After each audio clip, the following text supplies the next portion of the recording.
ओम शांति।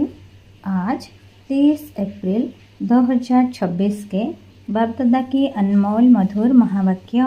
मीठे बच्चे, तुम्हारी यह वंडरफुल यूनिवर्सिटी है जिसमें बिगड़ी को बनाने वाला भोलानाथ बाप टीचर बनकर तुम्हें पढ़ाते हैं।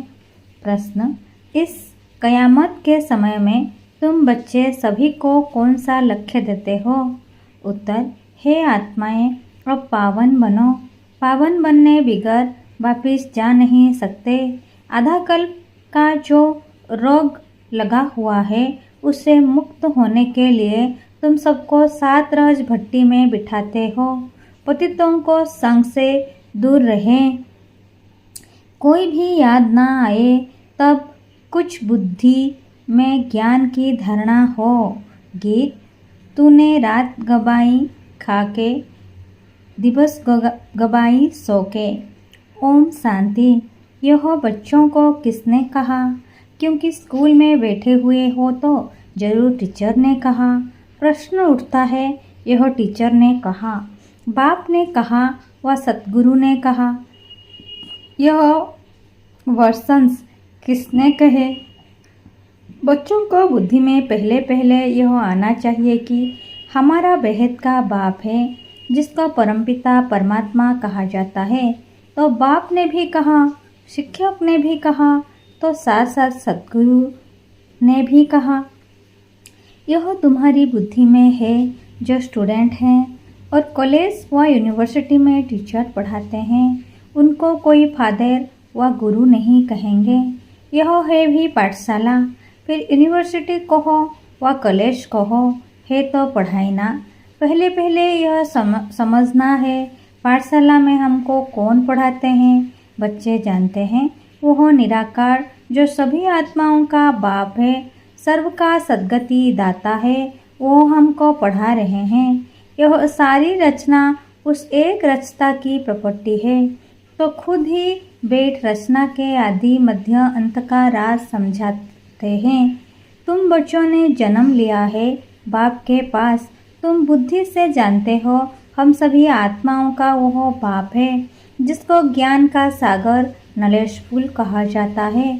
ज्ञान का सागर है, पतित पावन है, ज्ञान से ही सद्गति होती है।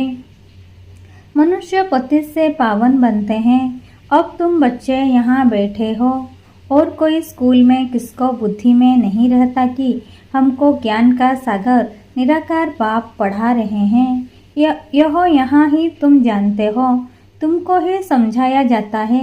खास भारत और आम सारी दुनिया में ऐसे कोई भी नहीं समझेंगे कि हमको निराकार परमात्मा पढ़ाते हैं। उनको पढ़ाने वाले हैं ही मनुष्य टीचर। और फिर ऐसा भी ज्ञान नहीं है जो समझे हम आत्मा हैं। आत्मा ही पढ़ती है, आत्मा ही सब कुछ करती है। फलानी नौकरी आत्मा करती है। इन अर्गान्स द्वारा उनको तो यह रहता है कि हम फलाना है, झट अपना नाम रूप याद आ जाता है। हम यह करते हैं, हम ऐसे करते हैं, शरीर का नाम ही याद आ जाता है, परंतु वह रॉन्ग है। हम तो पहले आत्मा है ना, पीछे यह शरीर लिया है। शरीर का नाम बदलता रहता है, आत्मा का नाम तो नहीं बदलता। आत्मा तो एक ही है। बाप ने कहा है, मुझ आत्मा का एक ही नाम शिव है। यह सारी दुनिया जानती है। बाकी इतने सब नाम शरीरों पर रखे जाते हैं। शिव बाबा को तो शिव ही कहते हैं, बस उनका कोई शरीर नहीं दिखाई पड़ता। मनुष्य के ऊपर नाम पड़ता है, मैं फलाना हूँ, हमको फलाना टीचर पढ़ा रहे हैं, नाम लेंगे ना। वास्तव में आत्मा शरीर के द्वारा टीचर का काम करती है, उनकी आत्मा को पढ़ाती है। संस्कार आत्मा में होते हैं, अर्गान्स द्वारा पढ़ाती है, पाठ बजाती है संस्कार अनुसार, परंतु देह पर नाम जो पड़े हैं उस पर सारे धंधे आदि चलते हैं। यहाँ तुम बच्चे जानते हो हमको निराकार बाप पढ़ाते हैं। तुम्हारी बुद्धि कहाँ चली गई?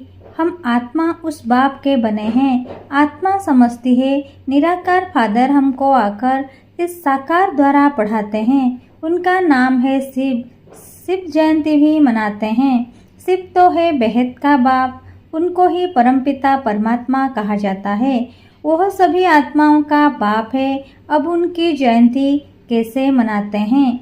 आत्मा शरीर में प्रवेश करती है, वह गर्भ में आती है, ऊपर से आती है, यह किसको मालूम नहीं पड़ता। क्राइस्ट को धर्म स्थापक कहते हैं। उनकी आत्मा पहले पहले ऊपर से आनी चाहिए। सतो प्रधान आत्मा आती है।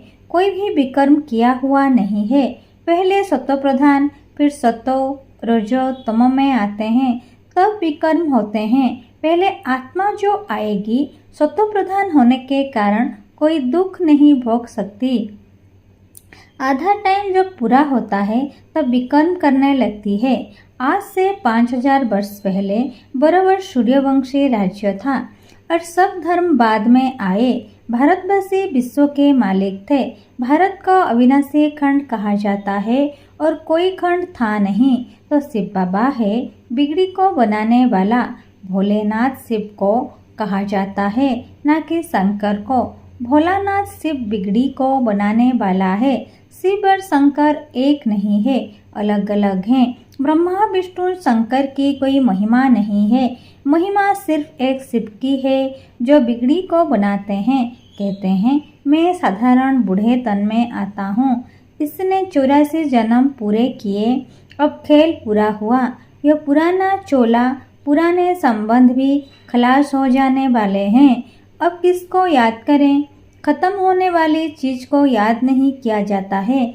नया मकान बनता है तो फिर पुराने से दिल हट जाती है। यह फिर है बेहद की बात। सर्व की सद्गति होती है, अर्थात रावण के राज्य से सबको छुटकारा मिलता है। रावण ने सबको बिगाड़ दिया है। भारत बिल्कुल ही कंगाल भ्रष्टाचारी है। लोग भ्रष्टाचार समझते हैं, करप्शन, एडल्ट्रेशन को, चोरी ठगी को, परंतु बाप कहते हैं पहला भ्रष्टाचार है मूत पलिती बनना। शरीर विकार से पैदा होता है, इसलिए इसको विशेष वर्ल्ड कहा जाता है। सतयुग को बाइसलेस कहा जाता है। हम सतयुग में प्रवृत्ति मार्ग वाले देवी देवता थे। कहते हैं पवित्र होने से विकार बिगौर बच्चे कैसे पैदा होंगे? बोलो, हम अपनी राजधानी बाहुबल से नहीं यज्ञबल से स्थापन करते हैं, तो क्या यज्ञबल से बच्चे नहीं पैदा हो सकते हैं? जबकि है ही वॉइसलेस वर्ल्ड, पवित्र गृहस्थ आश्रम। यथा राजा रानी संपूर्ण निर्विकारी तथा प्रजा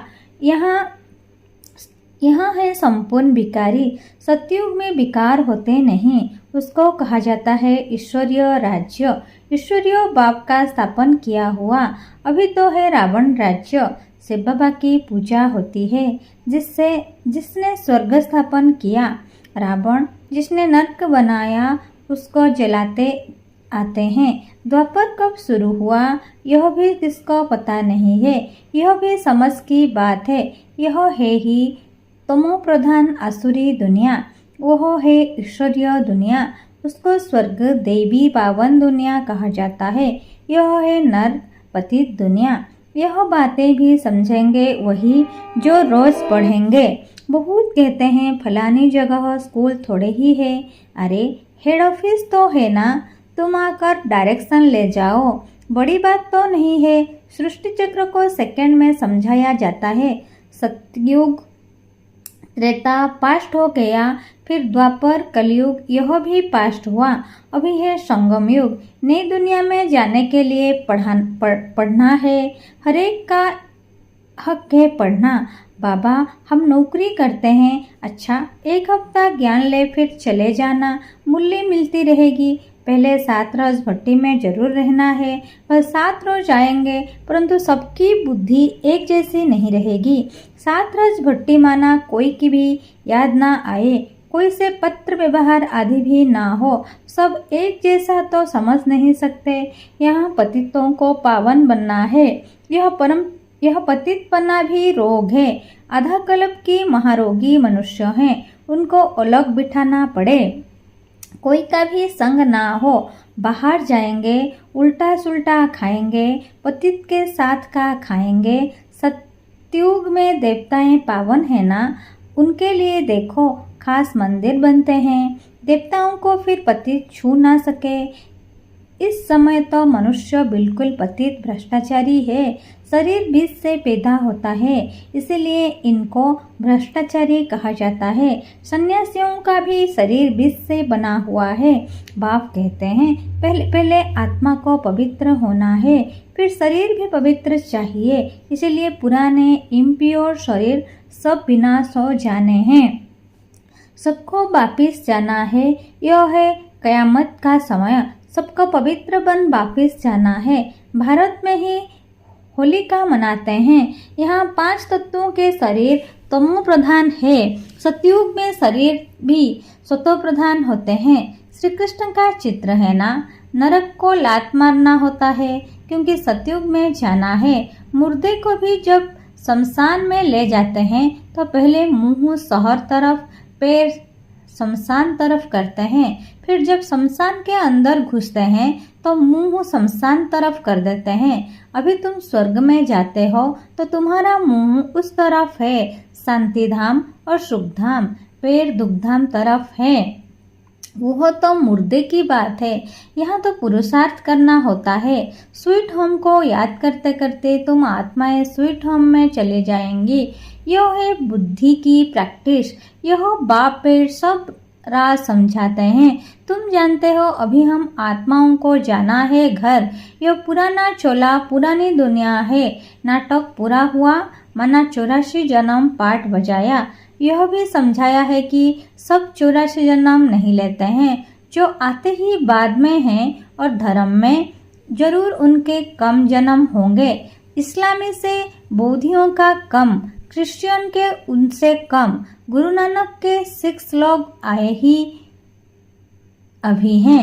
गुरु नानक को 500 वर्ष हुआ तो वो थोड़े ही 84 जन्म लेंगे। हिसाब किया जाता है 5000 वर्ष में इतने जन्म, तो 500 वर्ष में कितने जन्म हुए होंगे? 12-13 जन्म। क्राइस्ट के 2000 वर्ष होंगे तो उनके कितने जन्म होंगे? आधा से भी कम हो जाएंगे। हिसाब है ना, इसमें कोई कितने एक्यूरेट नहीं कह सकते। इन बातों में डिबेट करने में जास्ती टाइम वेस्ट नहीं करना है। तुम्हारा काम है बाप को याद करना। फालतू बातों में बुद्धि नहीं जानी चाहिए। बाप से योग लगाना, चक्र को जानना है। बाकी पाप नष्ट होंगे याद से, इसमें ही मेहनत है। इसीलिए भारत का प्राचीन योग कहते हैं, जो बाप ही सिखाते हैं। सतयुग त्रेता में तो योग की बात ही नहीं। फिर भक्ति मार्ग में हठ योग शुरू होता है। यह है सहज राजयोग। बाप कहते हैं मुझे याद करने से पावन बनेंगे। मूल बात याद की है, कोई भी पाप नहीं करना है। देवी देवताओं के मंदिर हैं क्योंकि पावन है। पुजारी लोग तो पतित हैं। पावन देवताओं को स्नान आदि कराते हैं। वास्तव में पतित का हाथ भी नहीं लगना चाहिए। यह तब है भक्ति मार्ग का रस्म रिवाज। अभी तो हम पावन बन रहे हैं, पवित्र बन जाएंगे तो फिर देवता बन जाएंगे। वहाँ तो पूजा आदि की दरकार नहीं रहती। सबका सद्गति दाता है ही एक बाप, उनको ही भोलानाथ कहते हैं। मैं आता हूँ पतित दुनिया, पतित शरीर में, पुराने रावण राज्य में। हाँ, कोई के भी तन में प्रवेश कर मुरली चला सकते हैं। इसका मतलब यह नहीं कि सर्वव्यापी है। हरेक में तो अपनी अपनी आत्मा है। फॉर्म में भी लिखवाया जाता है तुम्हारी आत्मा का बाप कौन है, परंतु समझते नहीं है। आत्माओं का बाप तो एक ही होगा। हम सब ब्रदर्स हैं, फादर एक है, उनसे वर्षा मिलता है जीवन मुक्ति का। वही लिबरेटर गाइड है, सभी आत्माओं को ले जाएंगे स्वीट होम। इसीलिए पुरानी दुनिया का विनाश होता है। हलिका होती है ना, शरीर सब खत्म हो जाएंगे, बाकी आत्माएं सब वापिस चली जाएंगी। सतयुग में तो फिर बहुत थोड़े होंगे। समझना चाहिए कि स्वर्ग की स्थापना कौन कराते हैं, कलयुग का विनाश कौन कराते हैं। सो तो क्लियर लिखा हुआ है। कहते हैं मिठरा घूर तो घुराए, प्यार करो तो प्यार मिलेगा। बाप कहते हैं जो मेरे अर्थ बहुत सर्विस करते हैं मनुष्य को देवता बनाने की, वह जास्ती प्यारे लगते हैं। जो पुरुषार्थ करेंगे वही ऊंच वर्षा पाएंगे। वर्षा आत्माओं को पाना है, परमात्मा पाप से आत्माभिमानी बनना पड़े।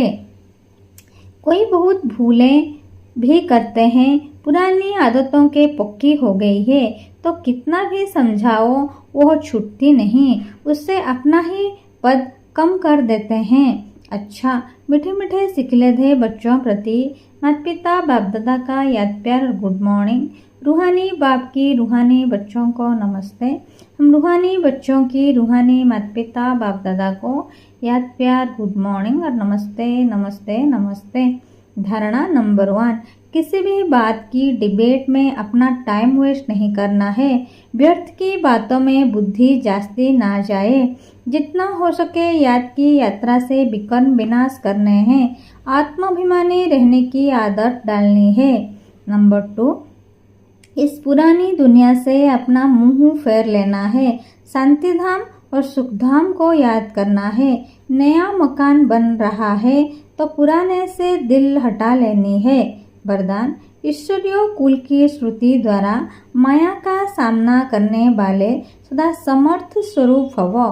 किसी भी कार्य में सफलता प्राप्त करनी है तो पहले श्रुति द्वारा समर्थ स्वरूप बनो।